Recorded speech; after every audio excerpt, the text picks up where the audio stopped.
Hello, I'm Fat Man. Hi internet, hi people, hi subscribers, hi YouTube, oh my gosh, hello, hi. You remember me? You probably tried to forget, I understand, I'm sorry. But anyway, what's up? Good Gabe here, coming at you in 2015, oh my gosh, wow. What again? What did I do? I stopped again. I'm always disappearing from YouTube. That's just how I am, you know. The holidays came and went. I was involved in that, involved in the holidays and just chilling with my family and friends. My birthday was in January, so you know I spent a few days doing stuff. Let's see. My last computer died a week before Christmas, and I got a computer immediately, a new computer, thanks to my sister and my dad. They helped me get a new computer. Problem is, it's taking me forever to figure out how to run the damn thing. There's so many bells and whistles to it that, you know, it's kind of a learning curve. And also a lot of the stuff that I had on my last computer is now gone. That pisses me off. I'm gonna try to recover some of that stuff, but not having it right now really kills my motivation. It kills my motivation and it pisses me off. But anyway, so get all of that. It's time to bring some content back to this channel. You know, I'm gonna try to do some reviews, try to do maybe some countdowns or whatever. But I figure if I'm gonna make a comeback, or you know, better yet, don't call it a comeback. I've been here for years. I'm rocking my feet. Never mind. I'm not LL Cool J. I wish I was. LL Cool J. He's so sexy. God, this is awkward. What an awkward return. Good job. Okay, so anyway. Time to bring back an old favorite. At least, you know, some people might say they like it. 2 or 3 people might say they like this segment. The Stuck Movie Watching Vlogs. But of course, if you read the title, you click on this video, you already know what this is about. So, the Stuck Movie Watching Vlogs, if you don't remember, it's basically me reading off a list of the films that I watched in the previous month and quickly talking about them. So this is going to be a long video, as always. You know, if you look at my past videos, unlike the Kevin Costner of YouTube, I'm always making long-ass videos. So, you know, sit back, relax, open up another tab, look at something interesting, do some reading, whatever. Or like my friend the Movie Man Chad does, he cleans his room. He does chores around the house while he listens to my soothing voice. I don't have a soothing voice. Anyway, so yeah, you can choose to watch me. You can choose to just look at some other stuff. But anyway, let's do this. I've rambled on long enough. That's what happens when you disappear and you want to explain things. So, as always, the titles are in the description box. You can, you know, comment on whatever you like, ask me questions in case I don't mention what you are interested in this video. We can start some dialogue or whatever. And let's go ahead and let's start this.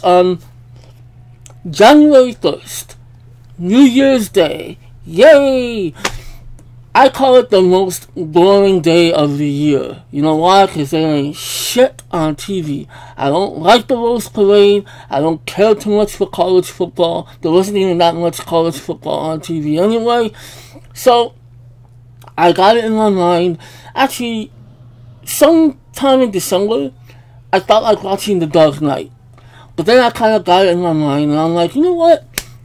January 1st, I am going to watch the Dark Knight trilogy. I'm going to marathon that shit, and I'm going to watch all 3 of the Christopher Nolan Batman movies in that one day. And that is exactly what I did. I watched the Dark Knight trilogy. I marathoned this shit. Where's my camera? Oh, there it is. I have to minimize the camera image to bring up the list of movies that I see. Actually, no, I don't. I could just shift this over. Now I can see the titles, and I can see myself. Anyway, the Dark Knight trilogy, I watched this entire set on January 1st, and I gotta tell you, of course I love every one of these films. Stupid fly. Love every single one. Even The Dark Knight Rises with its plot holes and mistakes. I don't care. I love every single one of these films. And I've never actually seen... I never had a marathon watching these films in one day. And I gotta say, it was a hugely epic experience.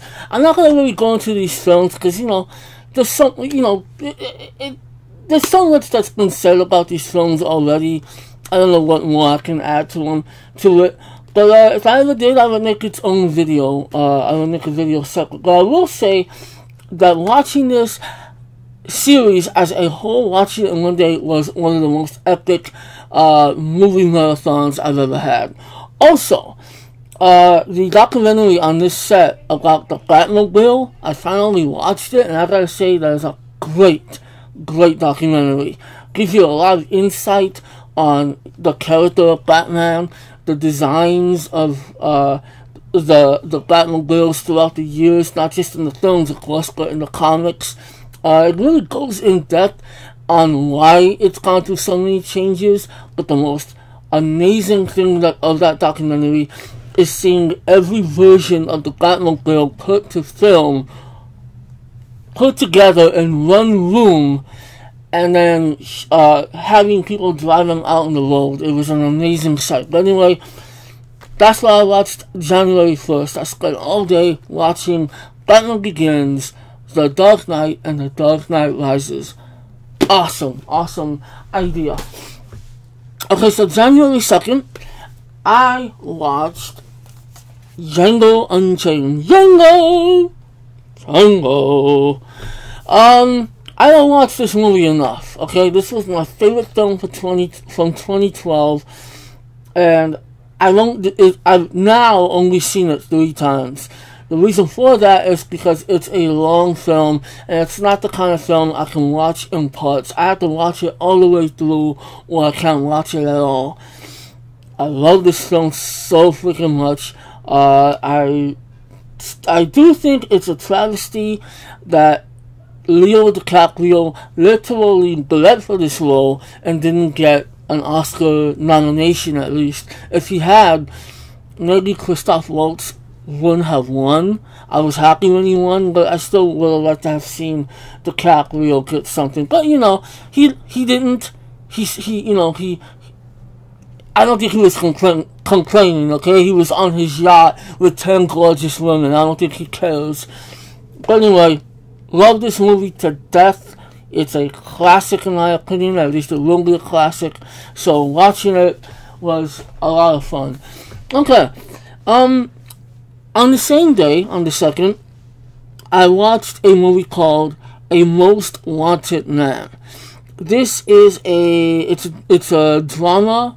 It's actually Philip Seymour Hoffman's last starring role. He plays the lead in this film.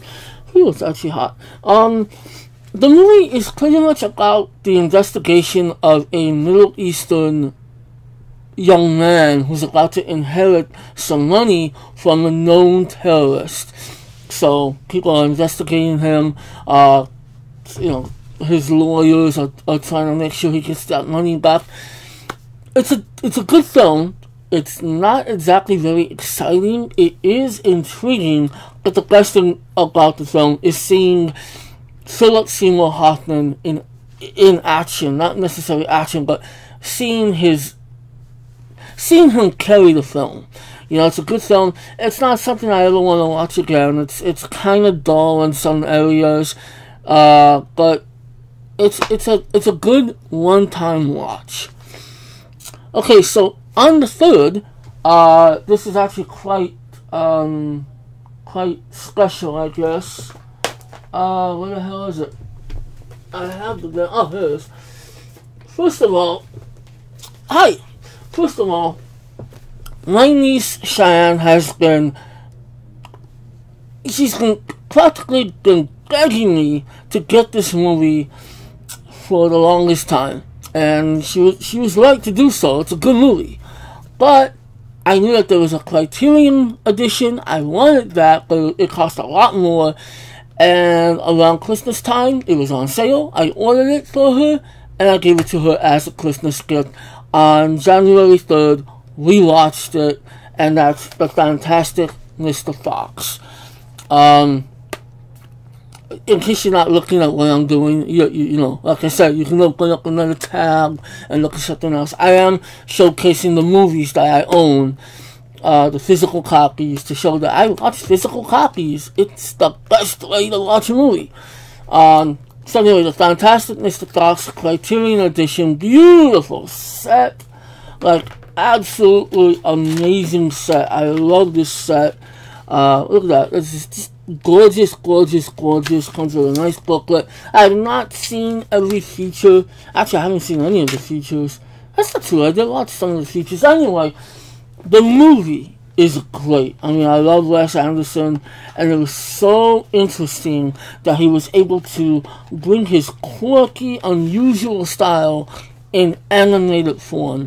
I'm very glad to finally own this and to have watched it again, and I plan to watch it a lot more often. It's a really incredible film. George Clooney's voice work is terrific. Willem Dafoe, everybody. It's your typical Wes Anderson film, except the characters are animals. Great film. Highly recommend it if you have not seen it. But if you're a Wes Anderson fan, no doubt you have seen it.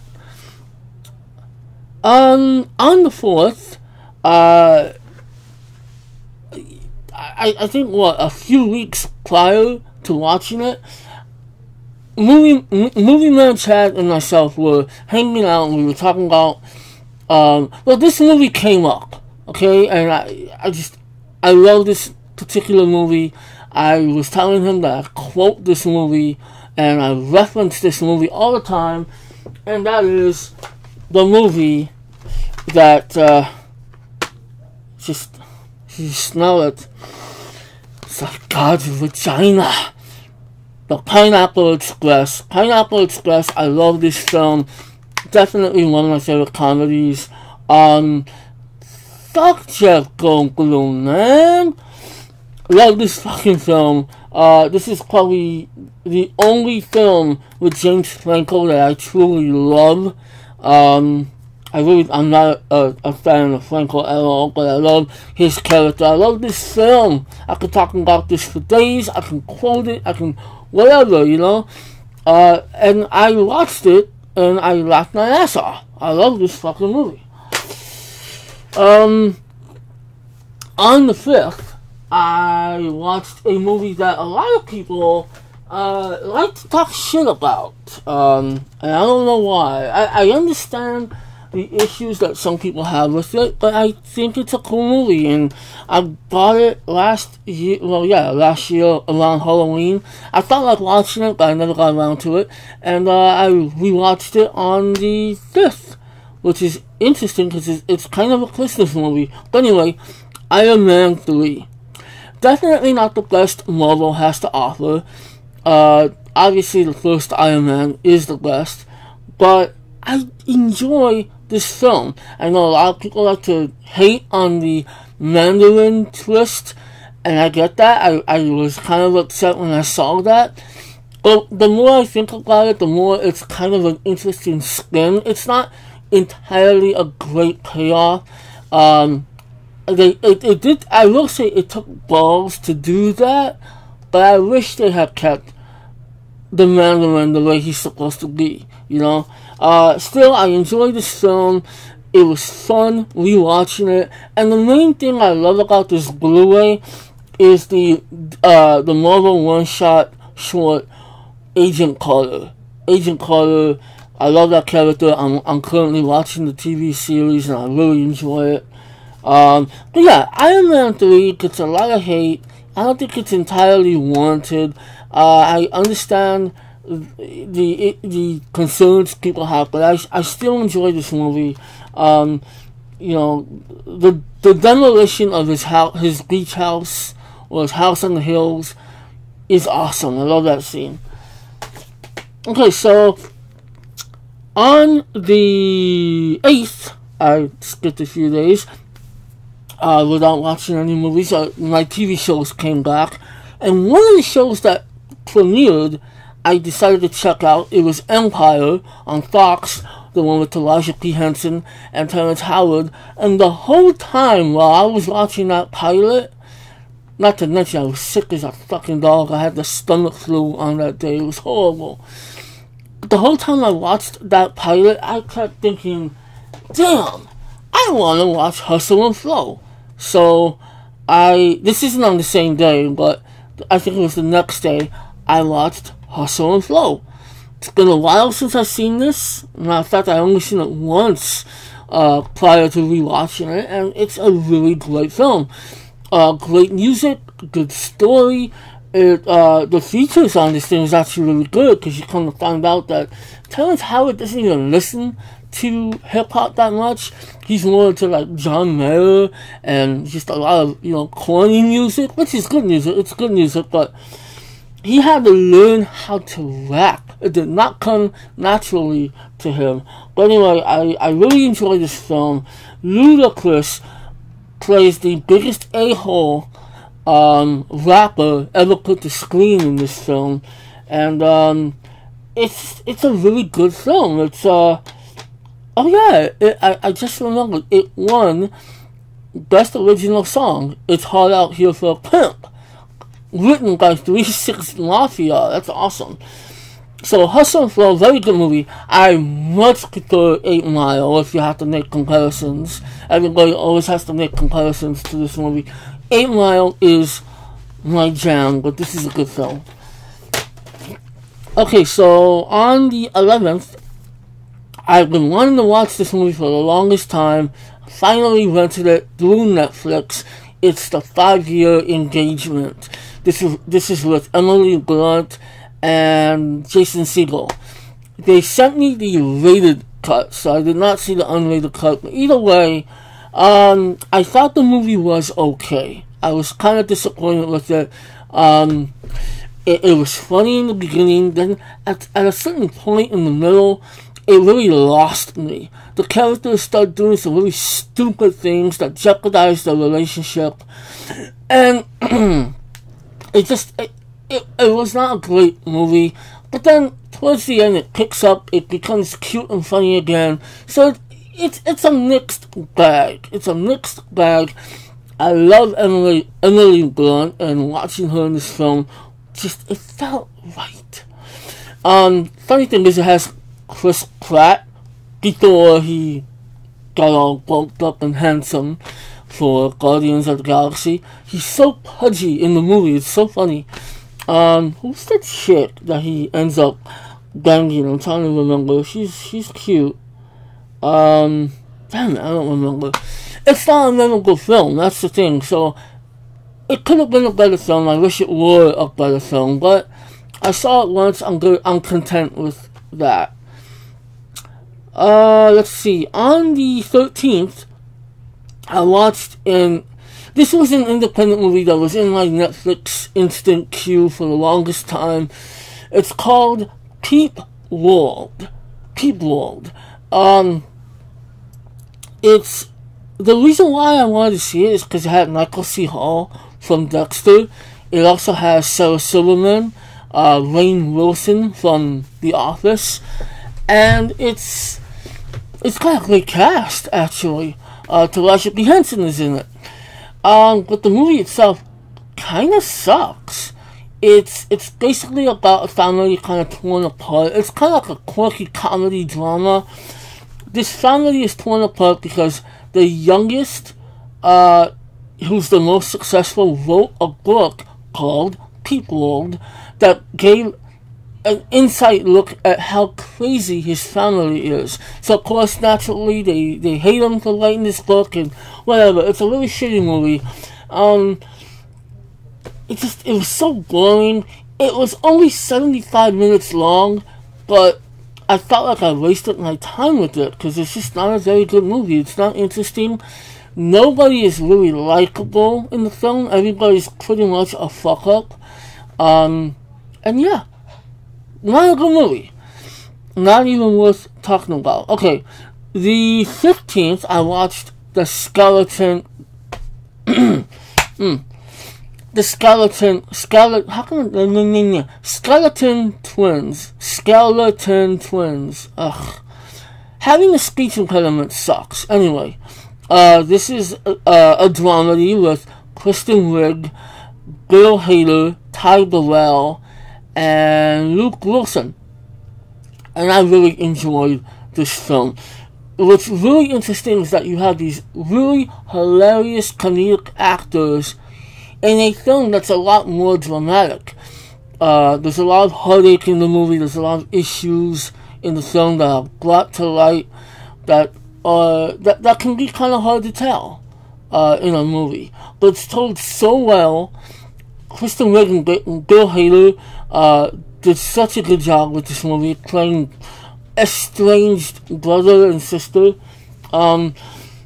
It's a damn good film. It's not incredibly funny.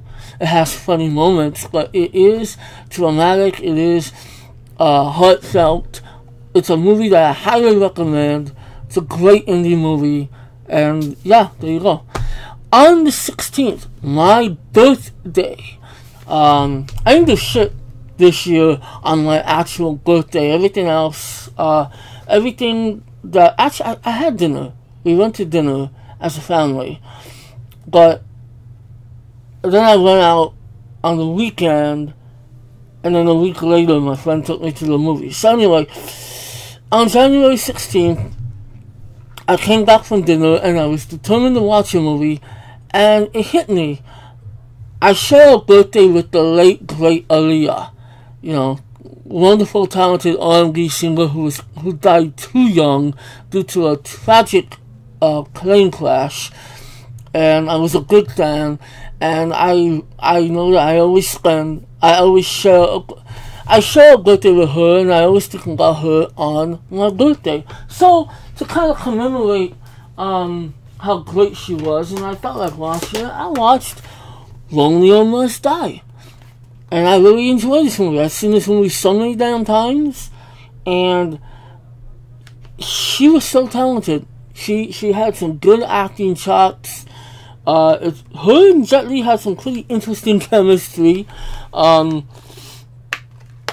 Jet Li, my buddy Dimitri, if he saw me showing this, he would want me to say that is a mistake. Anyway, don't really want to go too much into this movie. It's a good action movie, great soundtrack, very stylish. It's a little dated, obviously. It's got a lot of wire work that just does not work nowadays. So, if you have not seen Romeo Must Die, check it out. It's a good little action movie.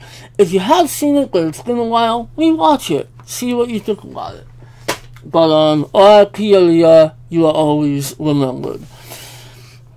On the 17th, I don't know why, I felt like watching it. I wanted to watch it, and I watched, The Lion King 1.5. You know, I needed a little animation in my life. But I chose this because, I don't know if you've ever seen it, but there's this song in the beginning that's hilarious. It's all about Timon. He's surrounded by his family of meerkats, and the, you know, dig eternal, quick before the hyena come. It's a hilarious song. Look it up. But I love it. I really like this film because it's clever. It's not quite a sequel. It takes place during The Lion King, but from Timon and Pumbaa's perspective, and it's really funny. It's one of the better straight-to-DVD Disney sequels. They usually suck, but this one's actually really funny, and I felt like watching it. I'm glad I watched it. It brought some joy to my life, and that's what a movie is supposed to do. Okay, so let's see. Where am I? Oh, on the 18th, I saw one of the best movies of 2014. Finally, Whiplash. I can go on and on about this movie, but let me just say, J.K. Simmons, you got that Oscar on lock. J.K. Simmons better win that Best Supporting Actor award. He just killed in this movie. Miles Teller did a great job. I have to agree with my friend Movie Man Menzo. He belongs in indie films. When he does a big Hollywood film, it's not really that good. When he does an indie film, he shines. Great music, intense drama, and the ending is fucking phenomenal. When the movie ended, I literally, I came home. I was home and I was pacing up and down. I had my fists clenched. I'm like pumping my fists in the air and down here, whatever. And I let it out. I'm like, fuck, that was a good movie. I was so emotional. I was pumped. That movie it was awesome. And it's definitely one of my favorite movies of the last year. Whew, we gotta hurry this up. Okay. Let's see. Whiplash. Okay. On the 20th, I watched another movie through Netflix, instant streaming. It was called Almost Human. Not the TV show that was cancelled with Carl Urban and Michael Ealy, which was a good show. I'm really sad that they cancelled it. Almost Human is a low-budget, independent slasher, sci-fi horror movie. Pretty much, a guy is abducted by aliens, and he comes back, a year later, I think? I don't know. And he just starts killing people. It makes no sense. There's no point to it. And it's kind of stupid, but it's an entertaining movie, and I respect them for doing what they could with the limitations of the budget. I don't know. It was an entertaining film to watch. It wasn't a good movie, but the gore effects were fantastic. So if you want a good slasher film without anything to really think about, Almost Human on Netflix is pretty decent. On the 22nd, I watched The Imitation Game. This is around the time when I try to catch up on all the Oscar nominations, all the Oscar-nominated films. I'm losing my voice. Isn't that great? Good film. I definitely liked and appreciated Keira Knightley's performance, and of course Benedict Cumberbatch. Very interesting story. It'd be interesting to know what's real and what's dramatized. But it was a good film. I will say that it's one of those Oscar-nominated movies that it's there to fill the void. It's not going to win anything. It doesn't really need to win anything. But it is a good film. It does deserve to be seen. So yeah, it's a good film. The same day I watched, this movie is called Afflicted. It's a found footage horror movie. It's basically about a guy who, he has some sort of brain tumor. They don't always say tumor. It's some kind of condition that he's diagnosed with. And he decides that he wants to travel the world. And he gets his buddy to document where he goes and what have you. One night he has an episode, and then after that, he starts developing powers. Now, I'm not going to go into the powers and what happens to the guy, but I will say, definitely a good film to check out. It never got a wide release here in the States, but it is on Blu-ray. It's definitely worth putting it in your Netflix queue if you want a good, interesting horror movie. The gore effects are pretty good. The point of view shots are great, and that's the only problem. The found footage aspect works in some areas, but but not in the other ones. The only reason why I think they did the found footage thing was to be able to give you those interesting point of view shots. But anyway, it's a really good film, very enjoyable. Afflicted, I recommend it. On the 24th, we're almost done here. On the 24th, The Interview, the highly controversial, highly publicized comedy with Seth Rogen and James Franco. Now, I was never hyped up to see it. I didn't care about the controversy or whatever. When they were going to pull it from theaters, I didn't care. I was like, oh well, whatever.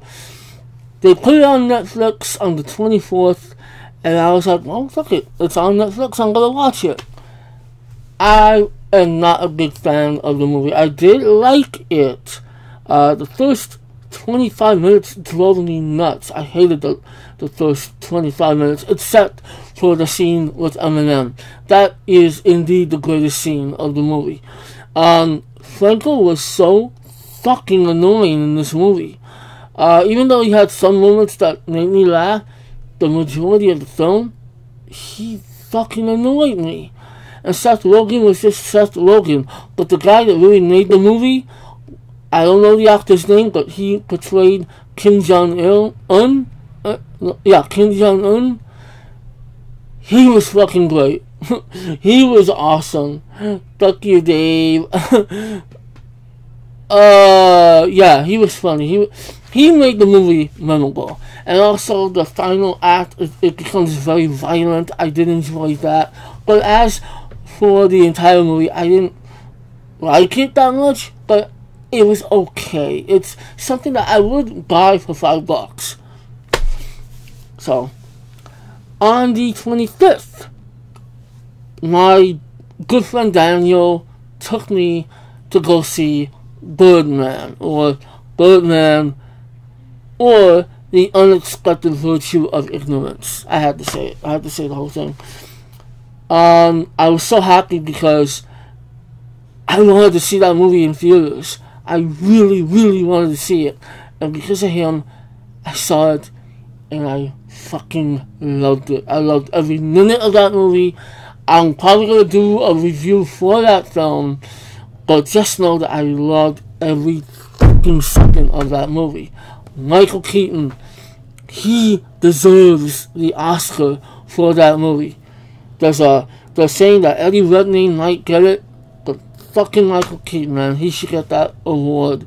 I loved that movie. Okay, so also on the 25th, I watched the movie with Eddie Redmayne, the one where he might actually win an Oscar, and that's The Theory of Everything. This movie has all the makings of a good film. Great cinematography, beautiful look to it, good performances, good human story.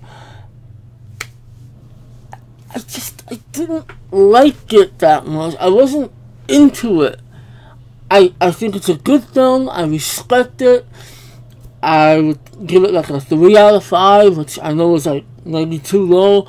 It's not a movie that I enjoyed watching. I was bored throughout the film. There are some moments that I genuinely liked, but the majority of the film just didn't grab me. It didn't intrigue me. I'm sorry, I didn't like it. But I will say, Felicity Jones, is that her name? She's so cute. Every time she was on the camera, kept watching her. She was so cute. On the 26th, I watched Foxcatcher. I wanted to see what the big deal was with this movie, and I gotta say that even though I feel that the movie was a little too artistic at times, and it kind of sacrificed, it seems like they sacrificed some of the storytelling just for the sake of being artistic, because I really feel that the movie is missing a big chunk of the story, but I still really liked the movie a lot. I find it interesting that, yes, Steve Carell gets the Oscar nomination, and I think he only got it because it's a role that's completely different than what he usually does. I don't think Mark Ruffalo needed the Oscar nomination. I'm just saying. Channing Tatum should have got more attention. The movie is basically about him, and he did such a great job with this film. It's a good film. I can't say it's entirely memorable because I'm forgetting a big chunk of what happened. But it's a good film. I really liked it. I definitely appreciated it. And I would like to watch it again. On the 28th, I needed some Jackie Chan action, and what better way to go than watching his classic 1985's Police Story. This is a great movie. Now, it is dated, obviously. There are some comedic moments that don't really work for American audiences, I would say. It has that Asian humor where it just becomes very wacky, but that's within a serious storyline. So it's just kind of unusual. But the action is fantastic. And Jackie Chan is great in this film. He actually directed this movie as well. This scene is known for having one of the greatest fight sequences in a shopping mall. He does some very dangerous stunt work in this film. There's a lot of glass that breaks. And this is just a really good film. And for those of you that may not know, this, of course, was a series. There was a lot of films called Police Story. One of which, the third film, is what we call here in the States, Super Cop. It's actually called Police Story 3 Super Cop. I wish I could get the original version undubbed, unaltered, but anyway. And also, Jackie Chan's first strike is actually Police Story 4. So there you go, a little bit of trivia. You learned something, but you probably knew it already. On the 29th, I watched a Spanish film on Amazon Prime. I've been wanting to see it for the longest time. I was excited to see that they had it. It's called, holy shit, this is going on forever. It's called Time Crimes. The only thing that sucked is it was the English dubbed version. It sucked. But the movie itself was good. I kept watching it. I was intrigued. So definitely check out Time Crimes. It's all about time travel. It's a very suspenseful movie. But the thing about it is the main character is so stupid. If he wasn't so stupid, there's so many things that could have gone differently in the movie. But it was an interesting movie. On the 30th, I finally watched The Equalizer with Denzel Washington. I really, really wanted to see that movie. I rented it through Netflix and I enjoyed the hell out of it. I love that it's not an all-out balls-to-the-wall action movie. I like that his manner of killing bad guys is more stealth-like, more tactical. And Denzel is just awesome in this film. I really highly enjoyed the film. I liked the story. I appreciated the more slow pacing of the film. It's just everything in this movie, to me, was good. And I really dug it. The final movie that I saw, I think it's the final movie. Because I saw it on the 31st. And I rewatched it because, one, I own the movie, and two, my youngest niece has never seen it, and she loved it, and I loved rewatching it, and that is the Grand Budapest Hotel. Oh, the light really, really shines on this. The Grand Budapest Hotel, there you go. Watching it, Jesus Christ, the light really, anyway. Watching it again definitely was quite the treat. It's a good film. I really highly enjoy it. I love the humor of it. It is definitely one of the best Wes Anderson films. So there you go. I saw 2 Wes Anderson movies in 1 month. It would be nice if it won some Oscars, but I don't expect it to. I'm very happy. I think we should all be happy, though, that it's a movie that came out in March, but come Oscar time, it was remembered. Just there's so much to say about the movie, from the terrific performance by Ray Fiennes to the look of the film, the cinematography, the humor. Just it's such a great film. So yeah, the Grand Budapest Hotel. Yeah, so great. There's a lot of noise going on outside. I don't know what's going on. I forgot to mention my favorite line from Django Unchained that just popped in my head. My favorite line is a line I can't even quote, but it involves 6 shots and 2 guns. So there you go. That's it. A lot of movies, a lot of stuff that went down in January. This thing is going on 41 minutes, and I'm not gonna redo it. This is a one-shot deal. Damn, way too long. Fuck, I hate. I'm talking about movies, and it's hard to condense your thoughts into a short video. I don't know how some people do it. And I'm not going to edit this shit either. So if you have stuck around this long, you're awesome. And as always, leave comments. Let me know what you think about some of these movies. I am going to start something new. I'm going to talk about TV shows. I haven't done that yet on this channel, and I'm gonna make a separate TV, TV watching vlog. It won't be as long because I don't know. I have to figure out how I'm gonna do that, but be on the lookout for that. I will start doing that soon, and I don't know. We'll see what happens in the near future. Hopefully I don't go away again. So anyway, thank you for watching or listening. It's good to be back. Hopefully I can stick with it, and do more videos more often. Also check on Reader Film on YouTube. Reader Film. I have or go on radiotitans.com and look up the Reader Film podcast.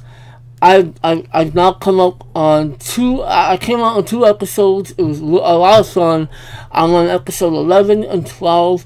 But even just listen to the past shows. They're so great. They're so much fun. So anyway, yeah, I'm gonna go now. I'm gonna go. This has gone on way too long. Thank you for staying subscribed to me. Peace. I don't know, the whole watch out thing, does that? I don't know. I'm just gonna go.